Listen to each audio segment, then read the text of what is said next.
Sa'yo ang aking awit, higit na aming tinig. Isisigaw sa buong kahit ako'y nag-lose. Ikaw ang tunay na Diyos, Ika'y walang katulad. Ika'y nag-iisa, Ikaw lang ang malalaman. Sa'yo ang aming awit, higit na aming tinig. Isisigaw sa buong mundo. Sisigaw sa buong mundo. Sisigaw sa buong mundo.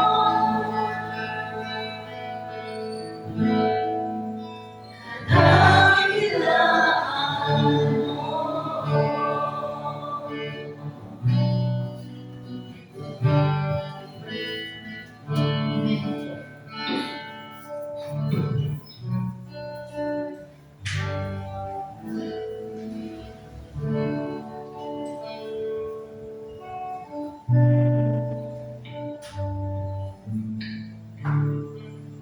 Kaya po aming Diyos, aming Ama, ihahayag namin sa aming kalagitnaan Ikaw ang Diyos, nag-iisang Diyos.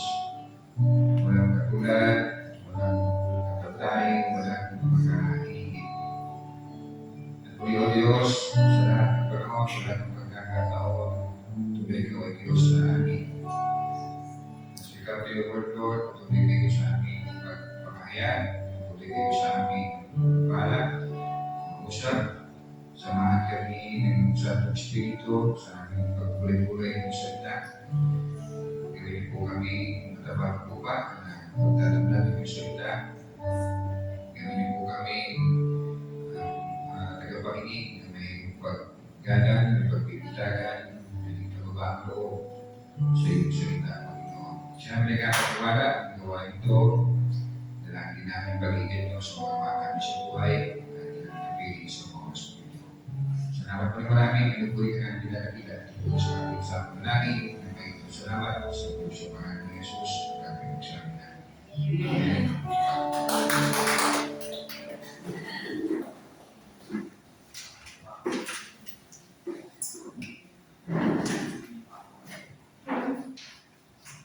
Kanina, nagtatanong ako sa inyo kumusta pa naman dito. At nagtatanong ako kung may dadalo. And then, si Bradley, ang tatay ng dalawang lalaki na nila. Sabi sa akin, Pastor, may gawain ko ba? Sabi ko, sige Lord, pupunta na ako. Tuloy natin yung gawain. Actually, dadalawang isip ako na dahil sa masamang panahon. Kaya kami naman may sasakyan. At yun, baka bilang lang din yung tumatalo. Pero I realize, bilang lang din talaga tumatalo. So sabi ko, wala naman ba? Gusto punta na lang ako.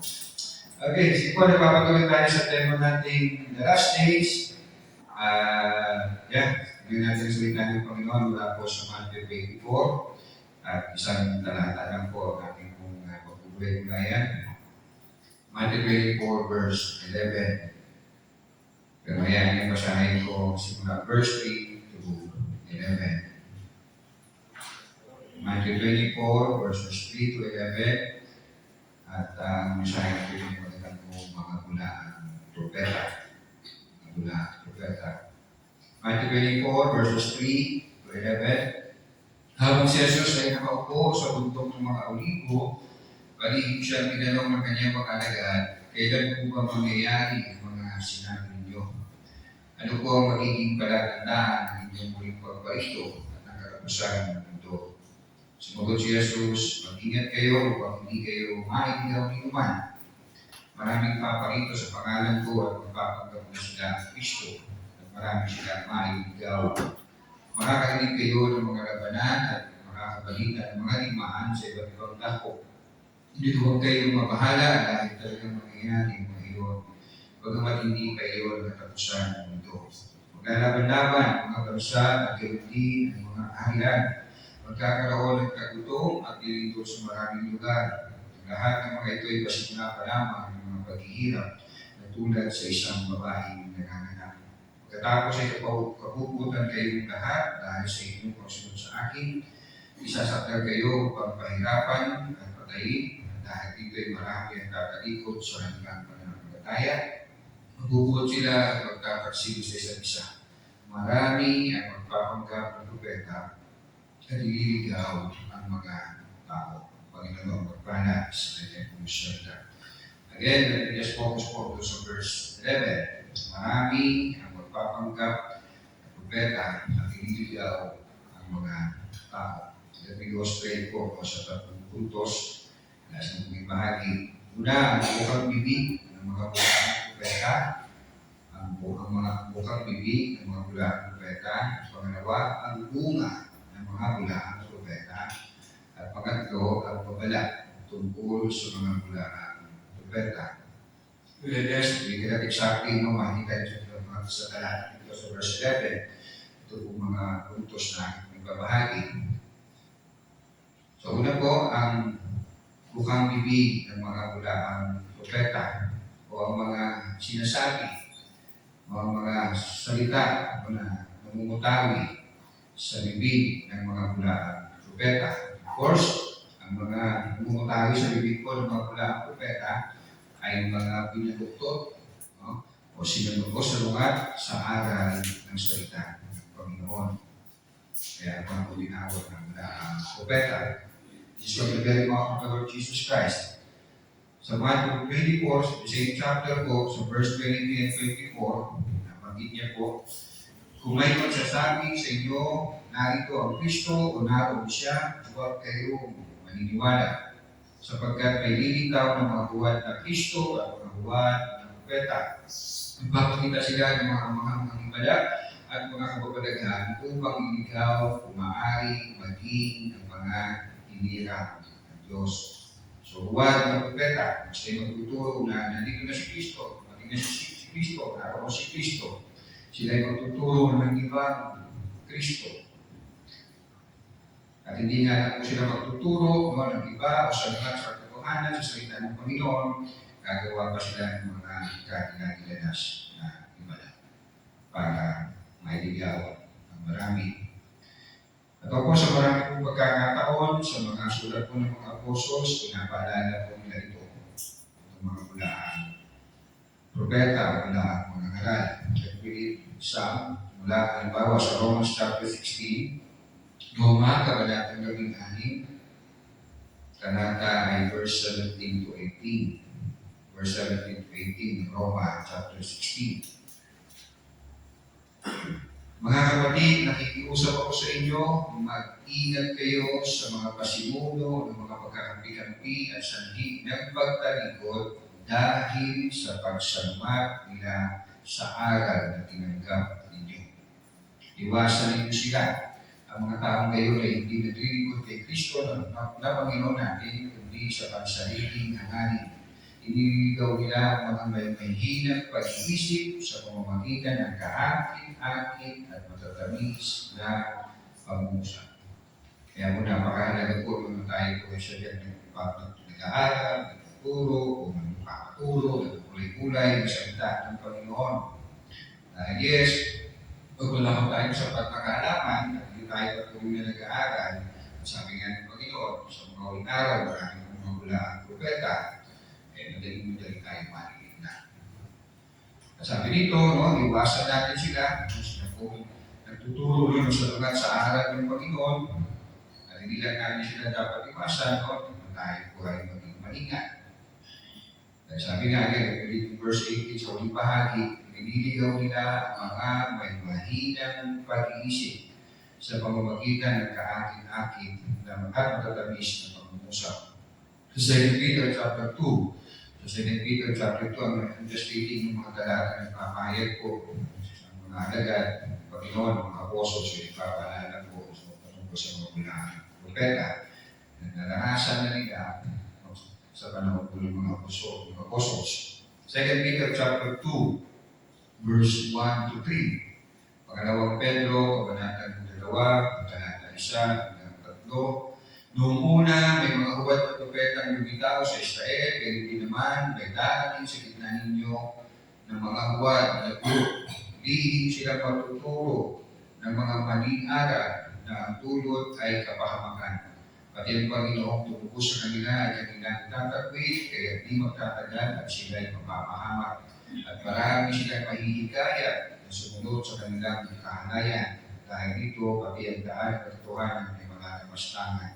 Sa kanilang kasaliman, dirinlangin nila kayo sa pamamagitan ng kanilang aral, nakatahang isip lamang.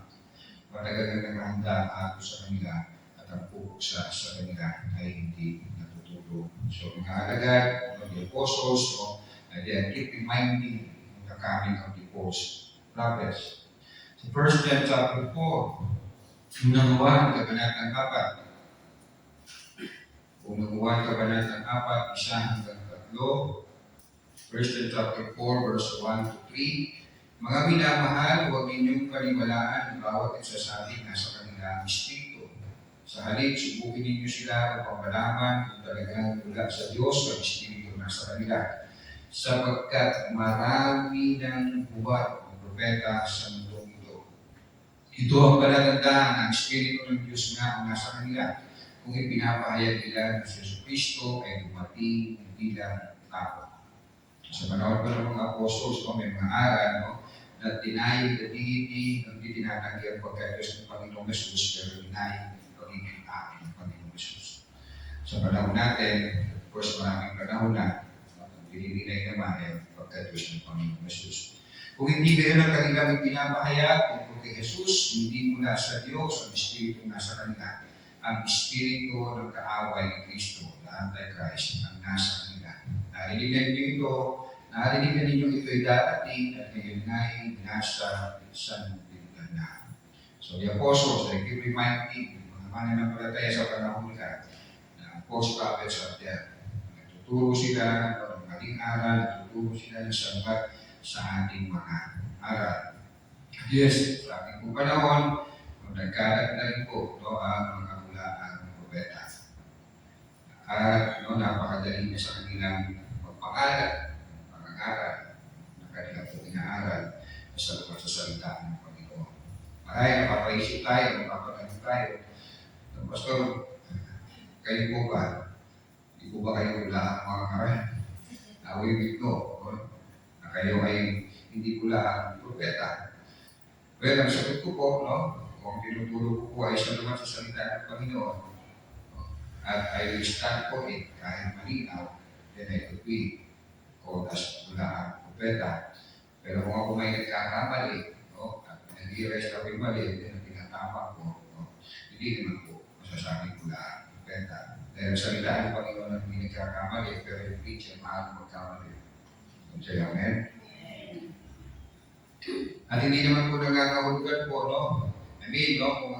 kung nakikita natin sa salita ng Diyos na malinaw, yun ang paniwalaan natin. Ang pag-ibisyan po sa amin kung pangangaral, na susundin kay Pastor Ape, sa lahat po ng mga nagpapakilala ng pastor at nangangaral po. Pero huwag naman natin isipin, kapag halimbawa po, meron kong pastor na nangaral na mali, huwag naman natin katawagin po sa Ape.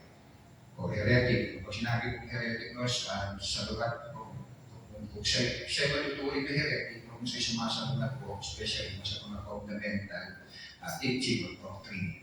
Halimbawa, he's denying Trinity. Talagang heretic yan.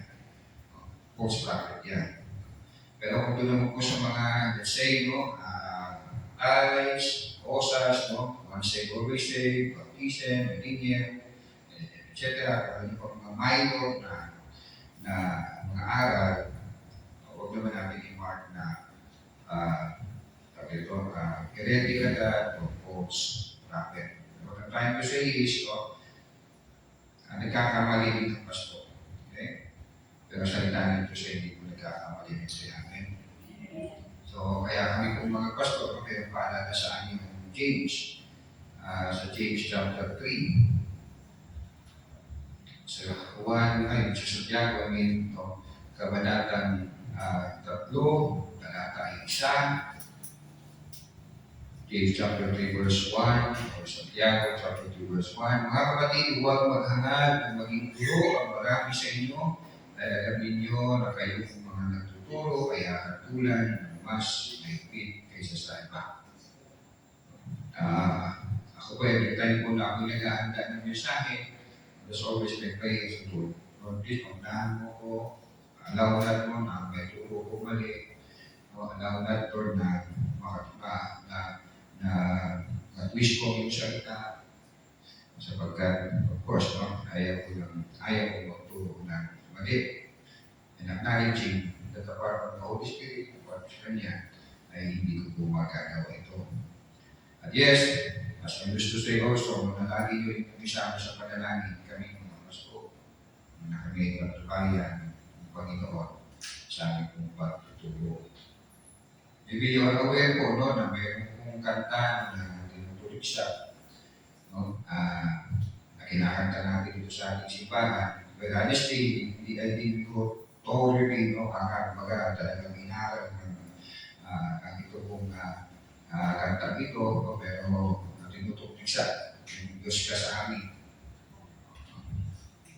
So, sa lahat ng panahon, Diyos ka sa amin, sa lahat ng oras, nahiyan para sa amin, Panginoong Jesus, purihin ka, dakilahin ka sa buhay ko, aming Ama. So, sinasabi, oneness daw itong kanta nito.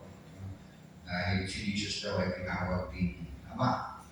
Again, no, I hindi ko totally, no, sa kanta ito.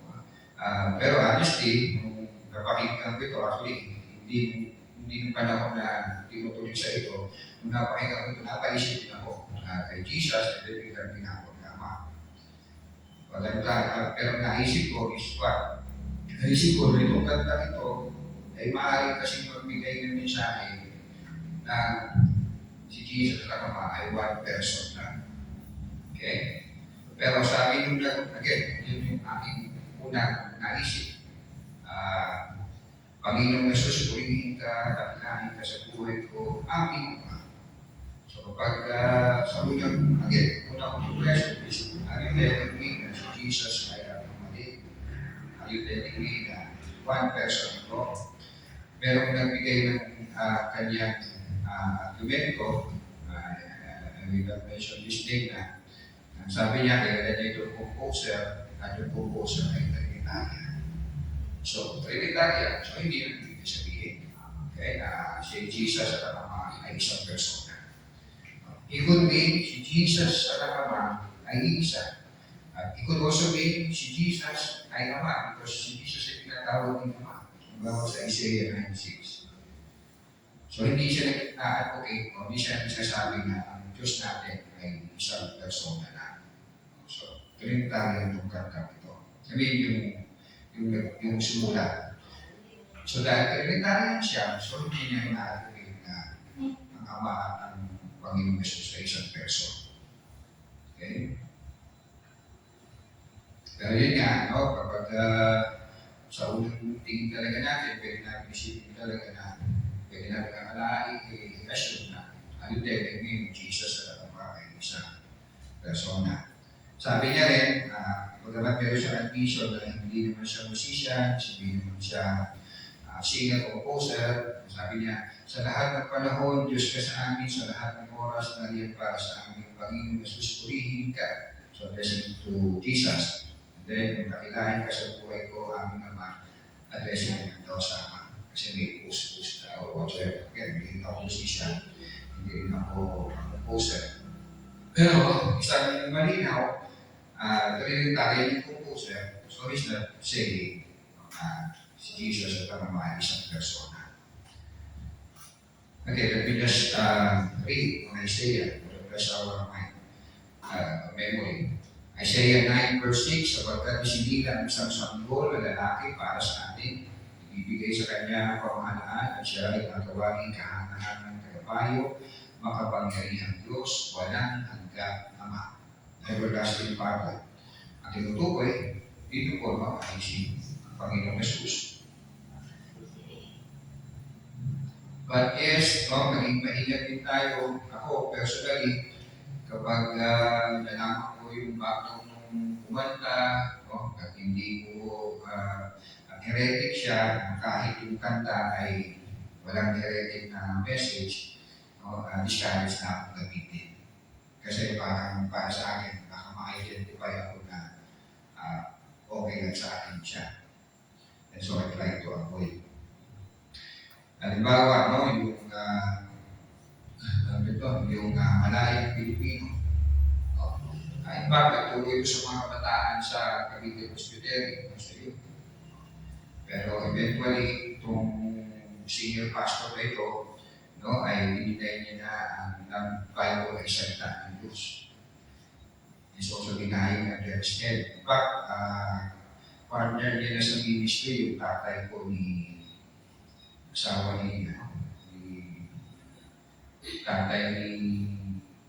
asawa ni Alex, ang pangalan siya, pangalan Tony Busaga, na naging artista, tatay yung hindi yung asawa ni Tony Busaga, yung lalaki si Paul, yung tatay ni Paul, na pastor.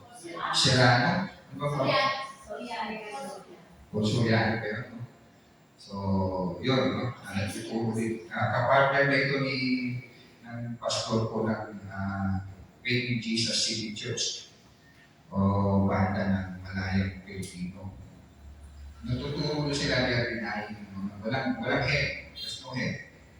Okay? So, pero pag yung mga kantang pinasikat nila, I'm not so sure kung yung salamat kay Ruben Guevara o originally sa kanila, Malayang Pilipino, lagi na nadarama, kung ano yung very popular na kinakanta, pakinakanta rin natin sa church. Pero yun nga, nung time na kumakanta nito, they were still believing sa inerrancy ng Biblia ay salita ng Diyos, pero nagbago na yung kanilang paniniwala.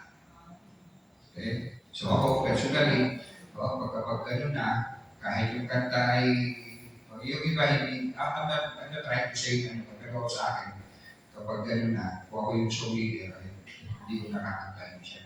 Na-afraid ko na siya. Kahit na yung message ng kanta, wala namang against the Bible o na biblical. Kasi ang katwiran ko lang, paano nagpuprodukto para sa akin, paano pinuprodukto siya. No? So yun yung aking punto. So much for that. No? So again, no, ang buong bibig ng mga bulaang propeta, no, sila ay nangangaral o nagsaluhat sa salita ng Panginoon. But yes, we have to be careful also. We have to also, huwag natin lang isipin na ang bulaang propeta ay laging saluhat ang sasabihin. No? Sasabi rin sila ng katotohanan. Bibig nila. No? Para sa manluloko, hindi agad sila laging sila ng manluloko. Baga, sabihin natin, papadama mo na siya. Kaya napapagdating din tayo kung bakit nangyayari ito, bakit nangyayari ni Lord, yung mga pangkabulaan, mga ngaral, mga propeta, hindi ko marami. Well, what? No, pakana ito ni Satan. Okay? Mayroon sa kanyang opinion. Sabi niya kay Eve, totoo ba? So, siya ang father of lies. Siya ang magdidindang, father of all, magdidindang. Pangalawa, yes, parusay mo ng Lord. Sa tigasan ng ulo ng mga tao. Remember Romans chapter 1, hinayaan sila ng Diyos, kanilang belief. And then, pangatlo, yes, maaaring ito yung pagsubok ng Lord sa atin. Ito pagdating ng mga bulaang propeta. Let me read Deuteronomy chapter 13. Deuteronomy chapter 13, verse 1 to 3. Kung sa inyo ay may lumitaw na propeta o nagbigay ng kahulugan sa mga panaginip at nagpakita siya ng kababalaghan o kaya nagkakatoo ang kanyang bayan, subalit hinihikayat kayong sumamba sa mga Diyos-Diyosan hindi naman inuklala, huwag kayong makikinig sa kanya. Pagsubok lamang iyon ni Yahweh sa inyo kung talagang inihibig niyo siya ng buong puso at kaluluwa. Deuteronomy chapter 13, 1 to 3. So, ang sinasabi ni Lord dito to Moses, no, kapag meron sa inyo nangaral, propeta, nag-interpret ng panaginip, nangyari, nagkatotoo, gumawa ng kababalaghan, no? Pero dinadala naman kayo dito sa ibang Diyos. Huwag kayo maniwala, sinusubok lamang. Pagsubok lamang iyon, diyabe sa inyo kung talaga iniibig niyo siya ng buong puso, kaluluwa. Sabi ko sa pangalawang puntos. So muna, ako ang bibig ng mga pulang propeta, buwan ng aral, no? Sa mga salita ng Panginoon, twisted na interpretation. Pangalawa, ang bunga ng pulang propeta o ang gawa, o ang gawain po ng pulang propeta. In Matthew chapter 7, ang Panginoon Jesus nagsasalita nito simula verse 15 to 20, Matthew chapter 7, 15 to 20, mag-ingat kayo sa mga buwad na propeta. Malapit sila sa inyo na parang tupa, ngunit ang totoo'y mababangis na asong buwan. Makikilala ninyo sila sa kanilang mga gawa. Makikitas ba ang ubas sa puno ng gawa o ang higo sa matinik na halaman? Mabuti ang bunga ng mabuting puno, subalit masama ang bunga ng masamang puno. Hindi maaaring mamunga ng masama ang mabuting puno at hindi maaaring mamunga ng mabuti ang masamang puno. Ang bawat punong hindi mabuti ang bunga ay puputulin at itatapon sa apoy. Kaya makikilala ninyo ang mga buwad na propeta sa pamamagitan ng dugo ng kanilang mga gawa. So makikilala natin ang mga buwad na propeta sa kanilang bunga, ang bunga ng kanilang mga gawa. We will recognize them by their characters, by their actions. Ang tuloy ko pong basa sa verse 21, hindi lahat na tumatawag sa akin, Matthew chapter 7, Panginoon ay papasok sa kanilang langit, kundi ang mga tao sumusunod sa kalooban ng aking Ama na nasa langit. Sa araw ng paghuhukom, marami magsasabi sa akin, Panginoon, hindi po ba't sa iyo ng pangalan ay nangaral kami, nagbalaya sa mga demonyo, gumawa ng kahimala. Ngunit sasabihin ko sa kanila, hindi ko kayo kilala, tumayo kayo sa akin, kayong mga gumagawa ng kasamaan. So, kanilang mga gawa ay masama. At common character po ng mga false teachers, wala ang Kristo, wala po silang pakumbabaan. Sila po ay mga palalo o mga pagmalaki. Sila po ay nag-aharihan. Sila po ay VIP sa kanilang, sabihin natin, religious group o samahan. At ikukumpara natin po sila sa mga apostles, ay talagang kitang-kita ang kaibahan ng mga false prophets sa mga apostol ng Panginoon. I mean, apostles na sila, apostles na sila ng Holy Spirit, ng Holy Spirit, hindi po sa panahon na dinidesign po para sila ng Panginoon. Ang mga apostles, ang tinuturo po ay ang Panginoong Jesus. Tinuturo po si Jesus ang kanilang Panginoon, si Jesus ang kanilang mga masters, ang lagi nga nilang pagpapakilala, mapapansin natin sa kanilang mga sulat, alipin ng Panginoon. Ako ay alipin ng Panginoon, ako ay alipin ng Panginoon. Ang mga apostles, hindi po sila nagpakasasa, sumunod sa daya o luho sa buhay. Remember si Apostle Paul, niya po sa Filipos, naranasan niya ang magigahos, naranasan niya ang managana, naranasan niya ang magutom, naranasan niya ang makuhaw, naranasan niya ang managana. Sa panahon natin, makita po tayo ng mga religious leaders, mga false prophets, kaya sa mansyon, ang kayo nila, daang-libong halaga. Meron mga sa Amerika, meron sariling jet. Hindi lang may sariling jet, may sariling pang-airport. Kailangan pakpak ng jet, okay na ako. Ito, may jet na, may airport pa. Kasi kailangan pakpak ng jet, pag hindi ako yung sa job shop, wala kang pera. Alala ko si Kibuloy, nag-interview siya, napansin yung reporter yung Marina. Ilang daang pamilya ang mapapakain ko ng nalagay ng Marina. So, sagot niya, appointed siya ng ganda pa. Very observable ko sa mga apostol, nabuhay sila ng kaya, ng simple. Kaya naman naman natin isipin na paghirapin natin ng mga apostol sa panahon natin. Pero yes, makita natin ng mga apostol, kita po kababahan mo nila, talagang ang pinipili nila sa buhay nila ay ang Panginoong Jesus. Maraming pagkakataon, halimbawa si Paul, no? Tamang record ko, sa kasama niya, sa gabi ko, sasambahin ko sila. No? Ang binahak na yung kanyang damit, sabi niya, wala din kami katulad ninyo. Ang Diyos ang inyong sambahin. Si Peter, remember, dumagi sa kay Cornelius. Lumuhod si Cornelius, sabi niya, pareho ko lang din ang lingkod, yung lingkod lang din ng Panginoon. So, ang mga false prophets, no? Mayroon sila ng VIP. Mga VIP po sila sa kanilang mga katawan. Yes, sa mga apostles, hindi ba sila naging perfect? But yes, kita sa kanilang mga gawa na sila ay lingkod ng Panginoon at ang Espiritu ng Diyos ay nasa kanila. Amen. Pangatlo, pamuli, ang babala. Babala tungkol sa mga bulaang propeta. So, bukang bibig ng mga bulaang propeta, no? False teachings, of course, sa mga sasalita ng Panginoon, ang bunga ng mga bulaang propeta, ang kanilang mga gawa, may mga sarili, ang gawa nila ay hindi mga Diyos, mga karakter nila ay hindi makikitaan ang karakter ng Panginoon Jesus. Pangatlo, panguli, ang mabala tungkol sa mga bulaang propeta. Verse 11 again, marami ang magpapanggap na propeta at ililigaw ang mga tao. So, hindi ilan, kundi marami. Kaya po, no, bago tayo mismo bukod sa salita ng Panginoon. Ibig sabihin, hindi wag yung sasabihin, para lang yan sa mga pasto. Kaya habang may pasto na nagtuturo sa akin na salita ng Panginoon, habang may mga pasto na nagsasabi sa atin, pwede tayo magtanong, hindi naman nakakakong lahat ng tanong ninyo ay masasagot. Magtanong tayo. Mag-aaral tayo ng salita ng Panginoon. Kasi magpapala sa atin, marami ang magpapagal. Napaka-bilis na i-disseminate ng information.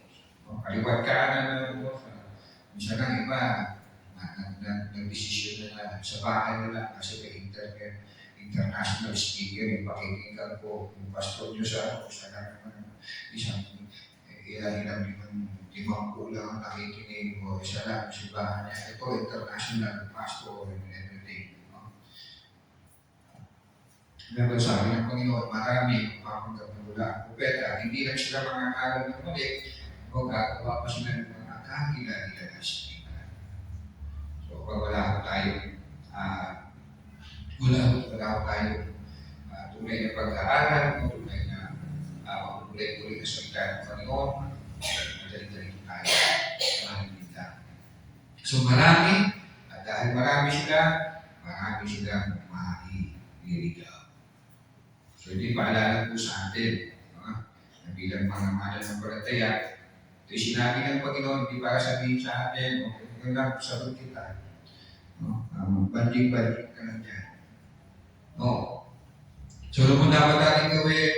Una tayo ay mag-ingat, magbantay. Paano? Patuloy tayo sa mga aral ng Panginoon, patuloy natin itong unawain at panghawakan. Yes, no, kaya natin isipin, no, sabi nga ng Biblia, hindi lang po siya information, kundi it brings transformation. So habang nagkukulit-kulit tayo sa salita ng Panginoon, dapat makita natin sa buhay din natin ang pagbabago. Hindi lang nadadagdagan ang kaalaman natin. At yan, isa sasabihin natin, mas okay, yun po, 30, 40 years na nagtuturo, bakit naging anti-Kristo, bakit naging, tinalikuran pa ng palataya. Sabi nga ng verse ng chapter 2, dahil si Machikula, ay hindi talaga sa atin sila. Hindi natin kaibigan. So it's not, so that do not discount the power of the Word of God. Problema no, yung tao, hindi yung Word of God. At yan, sa pagbubulit-bulit ko yung salita ng Panginoon, tinitingnan mo din namin sa sarili, Lord, kung may years na nagtuturo, nag-aaral mo sa salita ng Diyos, nagiging kamukha mo ba talaga ako yung anak? O nagkakaroon lang ako ng anak? Nadadagdagan lang, nagpapahilang ako ng knowledge, pero wala transformation. Kapag ano lang nakita ko, Lord, patawa, isa na po makasalanan. Because God's word change. It brings transformation. Not just information.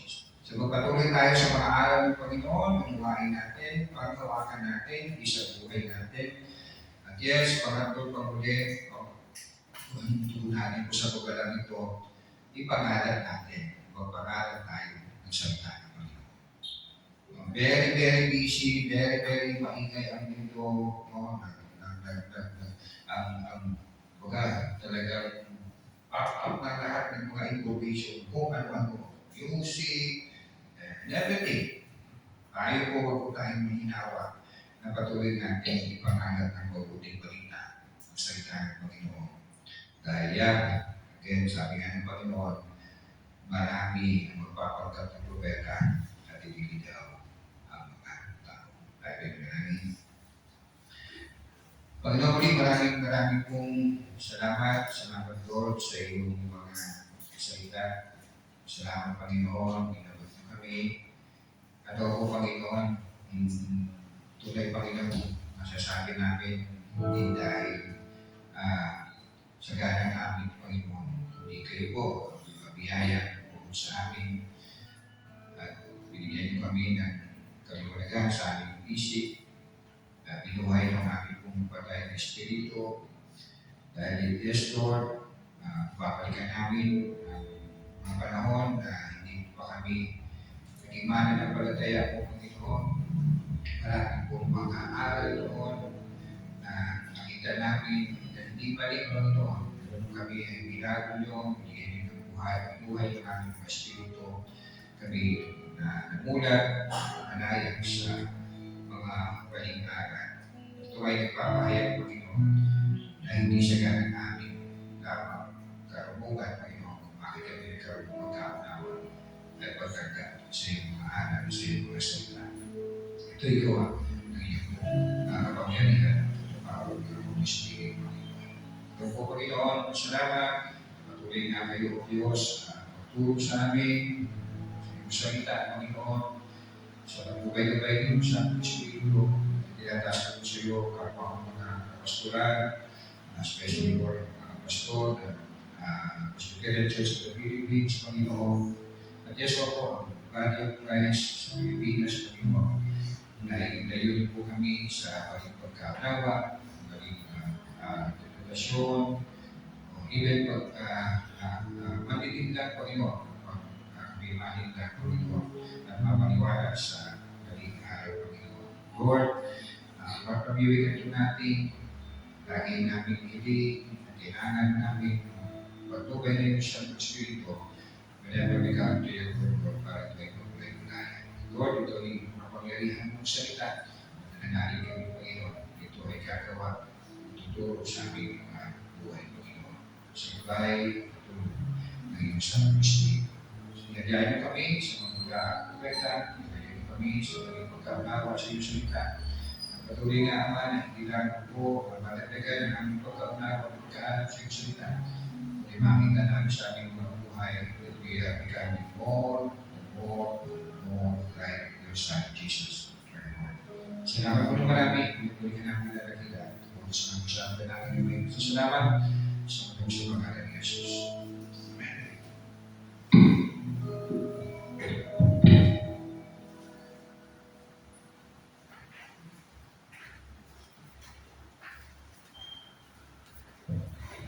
Dahil po tayo sa